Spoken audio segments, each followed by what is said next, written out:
I was speaking to Bernard Hopkins, and he actually liked the idea of the Mayweather-McGregor fight. He felt that it was going to be to the benefit of Canelo Golovkin. It was going to kind of lead them into a good little sprint. That's good. Do you agree with that? No, man.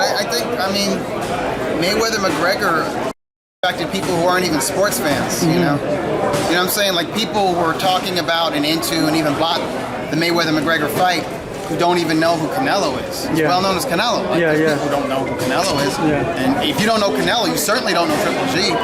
So I think there were a lot of people that were into Mayweather and McGregor that followed all that stuff, that whole circus, that are not going to buy, you know, Canelo Triple G. You know, it's a different, total different world. You know, it almost operates in its own little reality. You know? Did you see it? No, I didn't. You haven't seen it at all? I tried to watch. I watched the first round on the replay on Showtime. And what happened? It just looked contrived to me. It looked like it wasn't like. It didn't look real. You know what I mean? I was like in my head, I'm thinking like if you're Conor McGregor, your one chance of really beating Mayweather is to bum rush him. Kamikaze that is. And he didn't. And then Mayweather is like just standing there and not fighting Mayweather's fight. So to me, it seemed like it was scripted. You know what I mean? I'm not saying it was on both ends. You know what I'm saying? Like maybe McGregor. You know, I don't know. To me, definitely Mayweather was carrying him. And if you're carrying a guy, it's not a real fight. You know what I'm saying? If you have the ability to take a guy's head off, you do it, and you don't do it, then it's not a real contest. Does that make sense? Dougie, just being a so it wasn't real. So I'm like, why am I watching this? Being a advocate of boxing, a boxing historian, in your mind, just how do you break down Mayweather's defense, his shoulder roll defense? It's just been very complex, very perplexed. It works for him. It doesn't work for everybody. Certainly didn't invent the shoulder roll, but the way he does it, and with the opposition he's had so far, it's not impregnable. It's not totally impenetrable.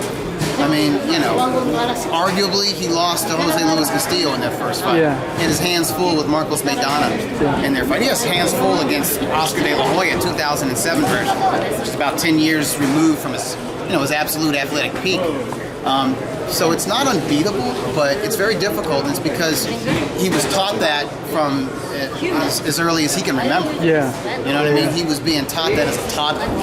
Is there I mean, literally, like when he's learning to talk, he's learning to do that. You know what I'm saying? So for him, it was perfect. It was the perfect style, and he never veered from it. You know, so it worked for him. Is there any style right now at the moment, a current fighter that you feel can keep him in boxing and get alone, maybe decipher the Mayweather? You know, one thing about Mayweather is he's a very good matchmaker, he and his team. And so, you know, I hear people say, well, he's the best pure, you know, they try to come to me like he's a great fighter, and I'm like, no. He's not a great fighter? Not an all-time great, like my all-time greats. You know what I mean? He's not, I don't well, that list varies depending on the person. I don't think he can be put in the same sentence as a Ray Robinson or a Henry Armstrong, or even a Sugar Ray Leonard. Right? Some people will put him in there. Depends. It varies. But they don't know. But they're uneducated. I mean that's another interview for another time. But you know, when I tell them that no, he's not a great fighter, they say, well, he's the best pure boxer. I say, of all time, and they say, well, he's the best pure boxer of his era. And I'm like, first of all, I say define pure boxer, and then I say, if he's the best pure boxer of his era, how many pure boxers did he fight? And then they give me that blank ass look like, pure boxers? Well, he fought boxers. I say, well, name some pure boxers that he fought. Judah was he had pop, he had speed. See, Judah didn't have a good boxing foundation. You know what I mean? That's why I knew Kostya Tszyu would zap him. He's like a great athlete, explosive. He's a boxer, but I mean, he's not a pure, like, what's a pure boxer? And my point is, you're asking me about styles that can beat Mayweather. Mayweather didn't fight a lot of boxers. You know what I'm saying? He didn't fight a lot of, how many stick and move guys? Not many, you're right. How many guys who box like Arislandi Lara did box? Or like a Rigondeaux?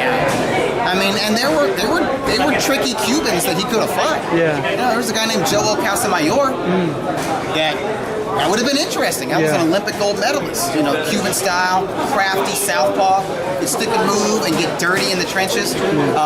Dio Bayless Hurtado, look him up on BoxRec. He gave Pernell Whitaker and Kostya Tszyu fits, gave him trouble. Dropped them both. Because he was tricky. He had like 400 amateur fights. So there's boxing styles, but obviously the styles that gave him trouble. Good reflexes. See that? He's got the shoulder roll. No, so I mean, obviously, you know, Joel Casamayor, Jose Luis Castillo style. That's a style. That methodical, that's a Chavez style. He was a Julio Cesar Chavez understudy. Not as good as Julio Cesar Chavez, but that was the style that he tried to emulate. So obviously that style. And that swarming, volume punching style that made Donnie, that's a style that's going to get in trouble. I gotta thank you for the boxing sermon today, Dougie, and just tell the fans where to follow you, Twitter or social media. At Dougie Fischer, DougiEFischer. Find me on ringtv.com, obviously, and you can email me at dougie@boxingmailbag.com.